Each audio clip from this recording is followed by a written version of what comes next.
Hello students, good morning. I am a science teacher from Shri Ram Academy High School Satna, and I have come to your door to educate you people through audio and video lectures.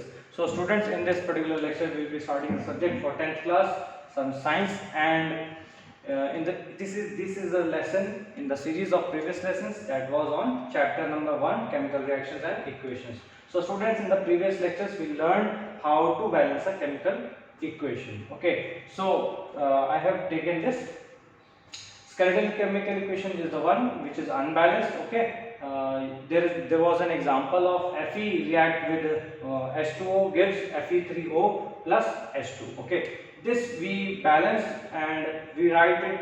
I have written it in a balanced form. 3Fe plus 4H2O gives Fe3O4 plus 4H2. This equation is balanced. This tells us that law of conservation of mass is followed in this particular reaction. But this equation does not specify what are the physical states of reactants and what are the physical states of product.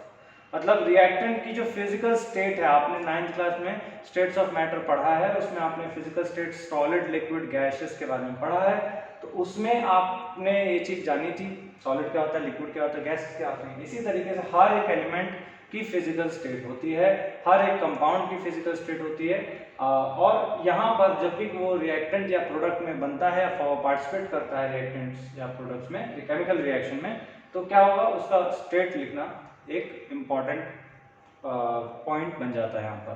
तो यहाँ पे हमें Fe का physical state, H2O का physical state and Fe3O का physical state and H2 का physical state लिखना पड़ेगा। तो यहाँ पे देखते हैं हम कैसे हम फिजिकल स्टेट्स को लिखेंगे। Writing symbols of physical state, chemical equation में सिंबल्स कैसे लिखेंगे, क्या हम सिंबल्स लिखेंगे या वर्ड्स में लिखेंगे? तो definitely we will be writing in symbols. Okay, so this is here physical states of reactant and products can be 4. Okay, so there in a chemical reaction there can be 4 physical states. Okay, first is gaseous. gases होती हैं, तो gases को हम कैसे represent करेंगे? Bracket के अंदर G, किसके अंदर? ब्रैकेट्स के अंदर G। लिक्विड्स के लिए हम क्या लिखेंगे? L, ब्रैकेट के अंदर L। ओके, सिमिलरली एक्वस के लिए क्या करेंगे? एक्वस क्या होता है बेटा? Aqueous is solution in water. जब भी क्या हो, रिएक्टेंट या प्रोडक्ट जो बने या फिर जो पार्टिसिपेट कर रहा है उसका सॉल्यूशन क्या मिले हमें? वाटर में मिले। किसमें? वाटर में मिले, उसको हम क्या बोलेंगे? एक्वस स्टेट बोलेंगे, नॉट लिक्विड बट एक्वस बोलेंगे। ठीक है, फिर सॉलिड के लिए S आएगा, सिंपल S ब्रैकेट के अंदर। ये ध्यान रखेंगे, हमेशा ब्रैकेट के अंदर लिखेंगे और स्मॉल लेटर्स में लिखेंगे, कैपिटल में नहीं लिखेंगे।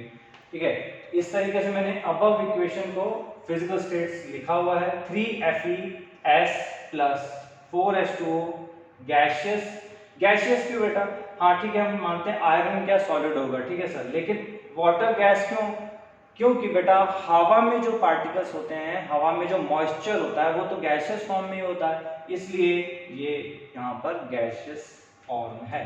ठीक है, इट गिव्स Fe3O, ये भी क्या बनेगा?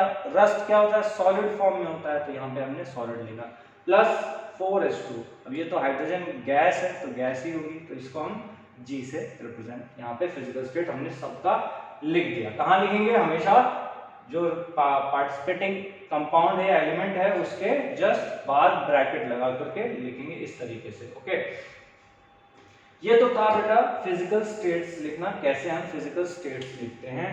लेकिन अभी भी एक बात और इसमें नहीं है, ये एक बात और नहीं बताती है कि जब रिएक्शन हो रहा था तो what were the reaction conditions, reaction की क्या स्थिति थी या रिएक्शन किस स्थिति में हो रहा था, what were the conditions of reaction, ये भी बताना एक इम्पॉर्टेंट पॉइंट हो जाता है कभी कभी। Usually we do not write these things, physical states and reaction conditions, but in certain specific situations we have to write physical states and reaction conditions. So the reaction conditions can be first temperature, तापमान कैसा था, ठीक है ना, pressure क्या था, what was the pressure at that time, catalyst कौन सा था? हाँ बेटा, कैटलिस्ट क्या होता है ना? कैटलिस्ट को समझते हैं, कैटलिस्ट क्या होता है। कैटलिस्ट बेटा मान लो, सपोज ये एक एनालॉजी बता रहे हैं, your friend, this is your friend and this is you, this is your friend and this is you. You have very good friendship. You have very good friendship. Okay, now what happens? A third person catalyst, his name is catalyst, उसका नाम क्या है? Catalyst. He comes and आपके friend को ये आपकी चुगली करता है ना, ये आता है और आपके फ्रेंड को आपकी चुगली करता है। फिर थोड़ी देर बाद जाता है आपके पास, आपके फ्रेंड की आपसे चुगली करता है, आप दोनों बात को समझ नहीं पाते और क्या होता है, दोनों गुस्सा हो जाते हैं, एक दूसरे से हो जाते हैं। यही यहाँ पे क्या हो गया? रिएक्शन हो गया। देयर इज, दोनों के बीच में रिएक्शन हो गया, घमासान हो गया थोड़ी देर में। लेकिन इसने क्या किया? रिएक्शन में पार्टिसिपेट नहीं किया, इसने लड़ाई नहीं की, लेकिन लड़ाई करा दी। ऐसा ही कुछ काम करता है कैटलिस्ट। कैटलिस्ट क्या करता है बेटा? जो रिएक्टेंट्स होते हैं उनको क्या करता है? एक्टिवेट करता है। उनको क्या करता है? एक्टिवेट करता है, ताकि वो रिएक्ट कर पाए, एक दूसरे से रिएक्शन कर पाए, और खुद रिएक्शन में पार्टिसिपेट नहीं करता। ठीक है, तो ये कैटलिस्ट का काम होता है। मैंने ये चीज एक्स्ट्रा यहाँ पर बता दी। नेक्स्ट अब आते हैं बात बेटा, रिएक्शन कंडीशंस को लिखेंगे कैसे, how we will be writing it. तो बेटा रिएक्शन कंडीशंस मैंने बताया था, एरो हेड होता है, दिस एरो हेड इसके ऊपर या इसके नीचे लिखी जाती है। हमेशा ध्यान रखेंगे, रिएक्शन कंडीशंस को always you have to write above और बिलो द एरो। जैसा कि मैंने फर्स्ट एग्जांपल यहां पे ले रखा है, CO। CO क्या होता है बेटा? Do you know? Anyone nose? I guess some people be knowing because it has been mentioned in your class 8th book, that was carbon monoxide. This is carbon monoxide. 2H2, H2 क्या है? Hydrogen gas है, आपको पता है। CO क्या है? CO is carbon monoxide। 2H2, दोनों की स्टेट क्या है? गैसियस। ठीक है, रिएक्शन हो रहा है, क्या बन रहा है? CH3OH। ओके, ब्रैकेट में लिक्विड स्टेट में मिलेगा। इसका नाम क्या है बेटा? What is the name? It's name is methanol. ये ध्यान रखना है, ये सब चीजें जो छोटी छोटी बता रहे हैं ये आगे भी आपके काम आएंगी। Just remember these formulas, compounds के फॉर्मूलाज, इनको याद रखिए, बाद में भी बताएंगे कैसे इनके नाम रखे जाते हैं। ठीक है, CO is carbon monoxide, reacts with 2H2 hydrogen gas at pressure। ATM लिखा है बेटा, ATM पैसे निकालने वाला नहीं है, ये क्या है? It is a unit of pressure. You have learned in the class 9th, the unit of pressure is ATM, atmospheric pressure। 340 ATM, यहाँ पर प्रेशर की कंडीशन यहाँ पे लिखी हुई है, क्या प्रेशर कितना है? 340 ATM, which gives 2H3OH, that is methanol in liquid state। ये एक एग्जांपल था। Okay, next, coming to the next examples in this reaction you have learned in your class 7th, okay, but you didn't learn in detail. Okay, now you are learning this equation with chemical formulas. So carbon dioxide CO2 6 CO2, this is already balanced है ना। यहाँ पे aqueous लिखा हुआ है, ध्यान रखिएगा, यहाँ पे क्या लिखा हुआ है? aqueous। 12H2O, sorry mistake, 12H2O in liquid, यहाँ पे aqueous लिखा है, इसका मतलब इसका सॉल्यूशन किसमें है? वाटर में होगा, है ना।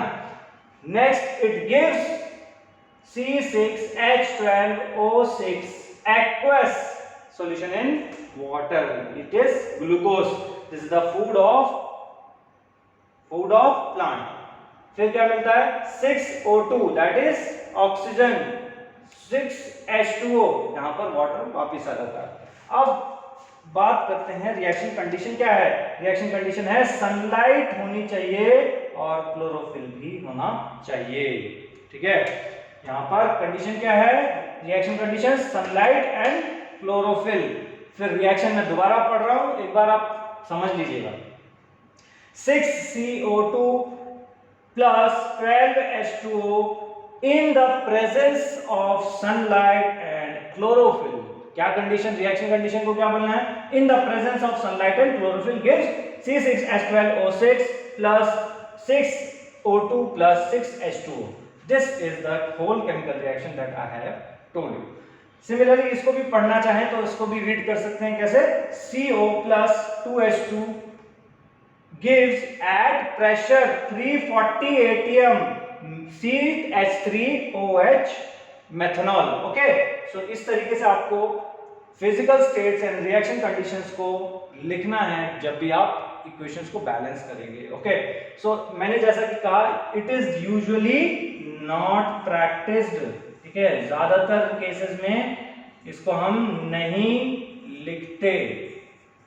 जहां पर बहुत नेसेसरी होता है, जहां पर वेरी वेरी मैंडेटरी हो जाता है, वहां पर हम physical states and reaction conditions को लिखते हैं. So students, this was all about this lecture. In the next lesson we will be learning types of chemical equations. याद रखना है. Thank you so much.